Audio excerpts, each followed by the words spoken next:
health.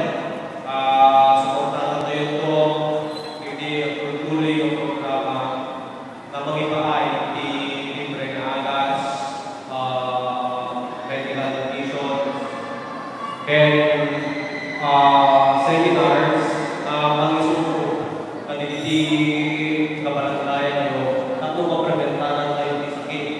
Kasi kunagawa ako, health as well, kumawan ka dyan tayo di sa awan kita ka ngayon.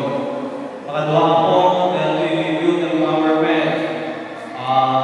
Kumabalik pa rin, kumabalik 1 year na mga sports fest, ang mga basketball, already wala sa mga sports, sa mga table tennis, kung saan training, i-atleta tayo.